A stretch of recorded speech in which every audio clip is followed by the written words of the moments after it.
Hola niños, ¿cómo están? Vamos a hacer otra cápsula grabada en esta historia de Chile de inicios del siglo XX y lo que vamos a ver ahora eh, tiene que ver con la elección de 1920, ya de Arturo Alessandri, como yo les mencionaba en la clase pasada, la revolución del cielito lindo por la irrupción del populismo político en esta campaña y los procesos de cambio que en base a eso se van a ir generando en la política chilena. Ya vamos a estudiar, estamos en el contexto de la República Parlamentaria en los últimos 5 años, ya de periodo presidencial. ¿Ok? El objetivo de aprendizaje es que podamos analizar las principales transformaciones de la sociedad chilena en el cambio de siglo, considerando los factores que originaron la cuestión social, sus características, la emergencia de nuevas demandas de sectores populares y las nuevas formas de lucha obrera, la transformación ideológica de los partidos políticos y el creciente protagonismo de los sectores medios. Algunas de estas cosas, niños, nosotros ya las mencionamos en la clase anterior. ¿Qué aprendimos en la cápsula de clase anterior? Hablamos de la República Parlamentaria como periodo, todo lo que pasa en Chile desde la Revolución, desde la Guerra Civil de 1891 hasta la redacción de una nueva constitución en 1925. Y dentro de esa cápsula grabada, fuimos definiendo algunas ideas centrales, como por ejemplo, es un periodo marcado por el predominio del legislativo, o sea, el Congreso, por sobre el Ejecutivo, ¿ya? El Congreso podía postergar o retrasar el presupuesto anual de la Nación y dejar sin recursos económicos al presidente de la República. Ese había sido uno de los motivos de la Guerra Civil de 1891, el principal, el factor detonante, el factor institucional o político. Por su parte, también el Congreso recurría constantemente a la rotativa ministerial a través de la interpelación de los ministros y el voto de censura, ya obligando a los ministros a renunciar. De esto, nosotros dijimos que el promedio de duración de los gabinetes ministeriales durante este periodo no es superior a los 3 meses. También dijimos que los partidos políticos, esta es la tercera idea, que se alternan en el poder durante estos eh, 30 y algo años, son los partidos oligárquicos, ¿ya? Que están agrupados en dos grandes alianzas electorales, la coalición conservadora y la alianza liberal, ¿ya? Y que entre ellos practican constantemente una negociación intraoligárquica, ¿ya? También dijimos que había una política de círculos, la política está dominada por un grupo social privilegiado, esta negociación intraoligárquica que yo les decía, y que también caracterizamos como una oligarquía plutocrática terrateniente, o terrateniente plutocrática. ¿Por qué? Porque a la antigua aristocracia terrateniente se le sumaba el nuevo grupo plutocrático, ligados al dinero, a la riqueza del salitre, a la extensión del ferrocarril, al comercio, ¿cierto? Que mediante los matrimonios se terminaban afianzando como un solo grupo. También este periodo es característico por los vicios electorales, principalmente el cohecho, que es la compra de votos o la suplantación de personas, ¿ya? Producto de la no existencia de una cédula única de votación, que recién va a ser creada en 1958, ¿ya? Por estas características, nosotros hablábamos que teníamos durante la República Parlamentaria una sociedad de contrastes, una oligarquía plutocrática terrateniente que estaba caracterizada por el estilo de vida a la francesa, ¿ya? A la Belle Époque europea, que se caracterizaba por el gusto por el lujo, las fiestas suntuarias, ¿cierto? La ostentación de su riqueza, la construcción de grandes palacios y eh, el carácter de la moda, ¿ya? Europea dentro de nuestra sociedad. Estaba también dentro de esta sociedad de contrastes una clase media que había emergido en la segunda mitad del siglo XIX, que estaba un poco más consolidada en las primeras décadas del siglo XX. Esta clase media que surge principalmente al alero del desarrollo del Estado docente, ¿cierto? La ampliación de la burocracia del Estado, que había sido posible gracias a los ingresos que generaban los impuestos del salitre durante la época dorada de la economía chilena. Y por otro lado, y esta clase media que en el fondo hoy día tenía un peso político más específico porque tenía derecho a sufragio. Y por otro lado estaba el contraste totalmente diametral al grupo oligárquico, terrateniente y plutocrático, que eran los sectores populares u obreros que sufrían o enfrentaban los problemas de la cuestión social, como el hacinamiento, la insalubridad, la alta tasa de mortalidad infantil, ¿cierto? Y eso se sumaba a problemas laborales como las extensas jornadas, eh, la ausencia de contrato, la ausencia de seguro o seguridad en el trabajo infantil, entre otras cosas. Por tanto, tenemos una sociedad de contraste. Los que tenían que gobernar, o los que gobernaban, que era esta aristocracia plutocrática terrateniente, hacía muy pocos esfuerzos por apuntar hacia una legislación social que intentara de alguna u otra manera solucionar estos graves problemas sociales que enfrentábamos como país en el mundo del trabajo y también en la sociedad. Y es en ese contexto, ya, y acuérdense que nosotros estamos en un país aproximadamente de un poco más de 3 millones de habitantes, donde la esperanza de vida bordea los 35, 36 años, ya donde la población se concentra mayoritariamente en el norte del país y en la zona, en las principales ciudades del centro, por los efectos de la economía del salitre, ya, que es un periodo donde la figura del presidente es una figura decorativa, por tanto la mayor responsabilidad en la legislación social la tiene obviamente el poder legislativo en el Congreso. Pero esa legislación social, como hablábamos en esta sociedad de contraste, era muy escasa. Y ahí irrumpe la figura de Arturo Alessandri Palma. Este que ustedes ven aquí como imagen que acompaña la diapo, es una de los carteles de campaña de Alessandri, ¿ya? Donde hablaba de patriotismo, trabajo, libertad, y de una frase que va a marcar un poco lo que él va a pretender durante su gobierno, que el odio nadie engendra, solo es el ser fecundo, ya el producir. Arturo Alessandri Palma, para que más o menos lo conozcamos, esta era una de las tareas que ustedes tenían que hacer, que yo les dejé en el aula virtual la semana pasada, que era investigar un poco sobre esta figura política. En 1983 se tituló de abogado en la Universidad de Chile. Se integró desde muy joven al Partido Liberal. Fue electo diputado en 1897 por Curicó y Bichuquén, ¿ya? Y repitió eso por 6 periodos. Ocupó varios ministerios, sobre todo el Ministerio de Obras Públicas. En 1915 fue electo senador por Tarapacá, y de ahí, en el fondo, cuando gana esta elección y por la forma en cómo trató de combatir el intervencionismo electoral y la defensa de los trabajadores del salitre, se ganó el apodo del León de Tarapacá. Y en 1920 fue proclamado como candidato a la presidencia por el Partido Liberal y fue electo presidente de la República. El populismo político en la campaña, la revolución del cielito lindo, yo se los conté. ¿Ya? ¿Qué tiene que ver o qué caracteriza este populismo político en la campaña presidencial de Arturo Alessandri? Primero, discursos políticos enardecedores de masa. Ahí tenemos este discurso en balcón que se muestra en la imagen, con la mano, en el fondo, haciendo y refiriéndose principalmente a los sectores medios y a los sectores populares. Usa un jingle como estrategia de campaña, la famosa, de ahí viene el concepto cielito lindo. Ay, ay, ay, ay, canta y no llores, porque cantando se alegra mi vida los corazones. Y que se transforma en el aspecto de campaña política.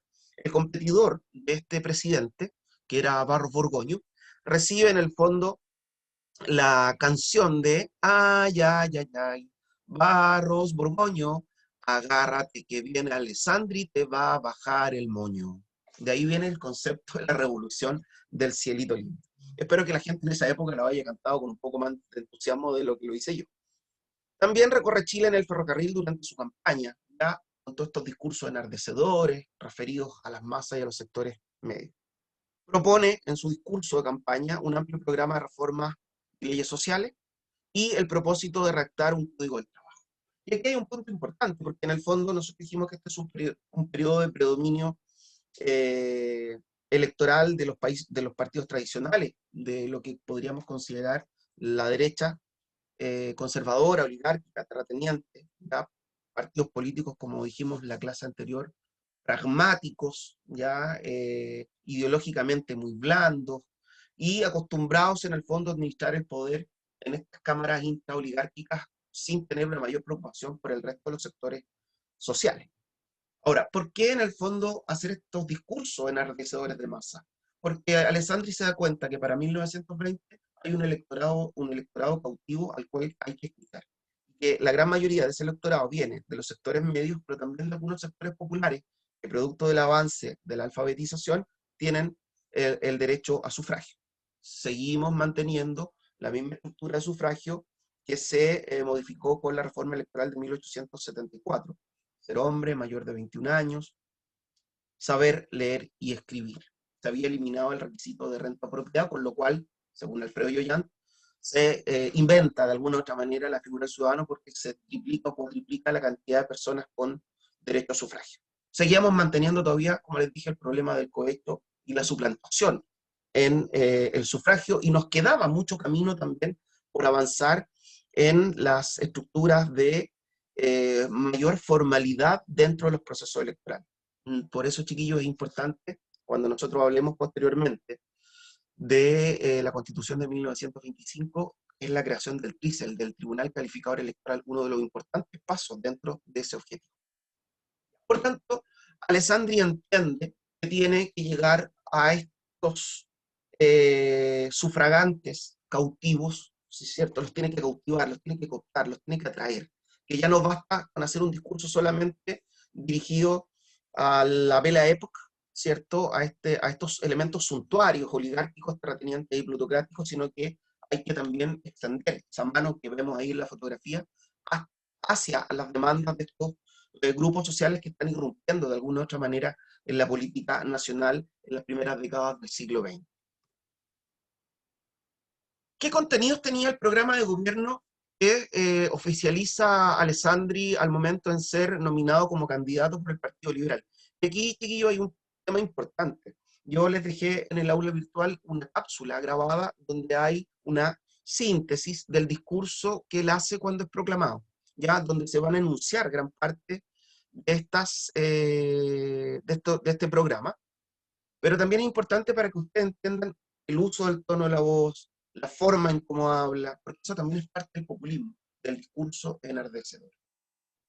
En el programa de Alessandri, los pilares fundamentales eran avanzar hacia el proceso de laicización de las instituciones, ya este objetivo liberal que venía presente desde la reforma reinterpretativa, perdón, del artículo 5 de la Constitución en 1865. De hecho, dentro de este proceso de laicización, cuando Alessandri tiene la posibilidad de iniciar la redacción de una nueva Constitución, separa Iglesia y Estado, ¿ya? Y rompe y pone fin al derecho de patronato, que es la Constitución de 1925.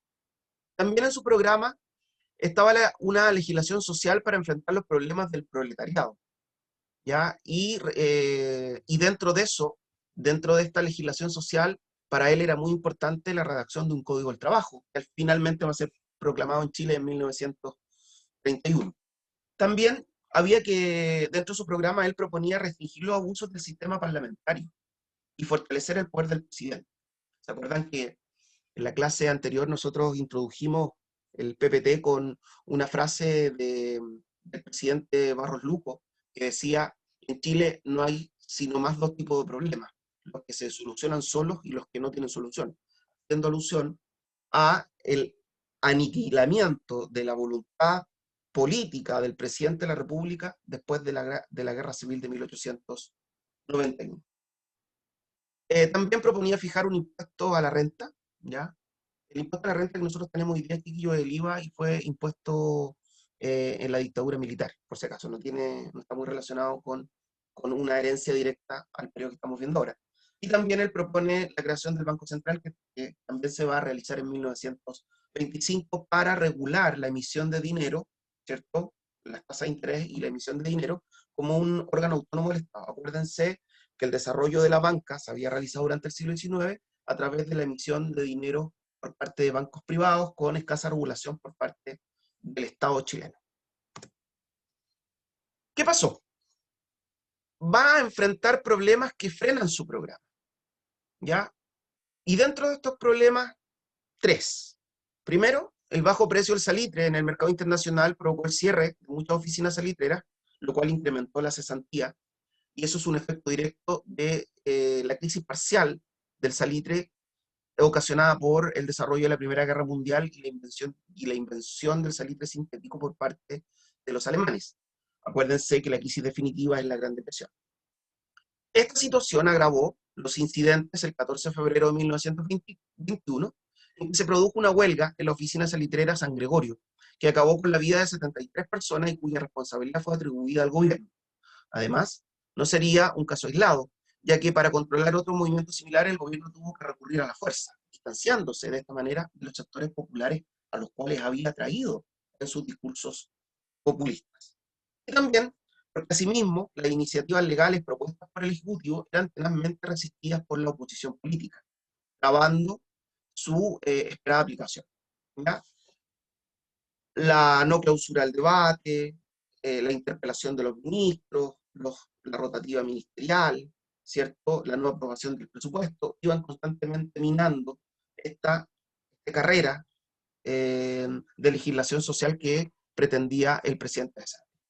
Hasta que vamos a llegar a un hecho puntual en la historia de Chile, que es conocido como el ruido sable, que ocurre en septiembre de 1924. El 3 de septiembre, el Senado sesionó para legislar sobre la dieta parlamentaria, es decir, subirse el sueldo. Como varios proyectos sociales y otros relacionados con las Fuerzas Armadas estaban estancados y constantemente demorados por los parlamentarios, ante esta eficiencia en aprobarse el aumento de la dieta parlamentaria, la oficialidad joven del ejército, liderada por Marmaduke Grove y Carlos Ibáñez del Campo, se paran en las escalinatas del Congreso y hacen sonar sus sables. El mensaje es bien claro: o aprueban un petitorio con la legislación social básica que conlleva el programa del presidente y algunas mejoras gremiales que necesitamos nosotros los militares, o les vamos a cortar el cogote a todos. Dentro de las demandas gremiales que esta oficialidad joven quería, lo que solicitaba principalmente era una clara legislación en torno a los ascensos y retiros dentro de la carrera militar. Y por otro lado también un reajuste en sus sueldos. Moraleja del cuentito, chiquillos: al poco andar, ¿cierto? Entre el 3 y el 8 de septiembre, se aprobó casi la totalidad del petitorio solicitado por la oficialidad joven del ejército. El presidente, ante la organización de un comité militar que no cesó en sus funciones después de esta aprobación, renuncia al cargo, y la oficialidad joven del ejército organiza una junta de gobierno, que está a cargo del almirante Neff, Bennett, y no recuerdo cuál es el tercero, pero que no pertenecían a los ideales de la oficialidad joven. Por tanto, la oficialidad joven dice, bueno, estos militares mayores, ¿cierto?, que pertenecen a esta oligarquía plutocrática y terrateniente no van a cambiar la situación. Por tanto, es la propia oficialidad joven la que le solicita a Alessandri regresar e iniciar la tarea de redactar una nueva constitución para que concluya su periodo de gobierno. ¿Ya? Es así, en el fondo, como se inicia el camino para la redacción de esta nueva constitución de 1925, que va a poner fin al ciclo parlamentario y va a volver a estipular un régimen presidencial en Chile. Ese será el tema de nuestra próxima clase.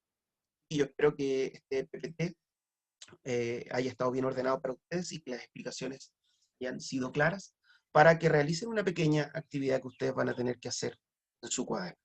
Nos vemos, chicos, que estén muy bien. Gracias por escuchar y ver esta cápsula grabada.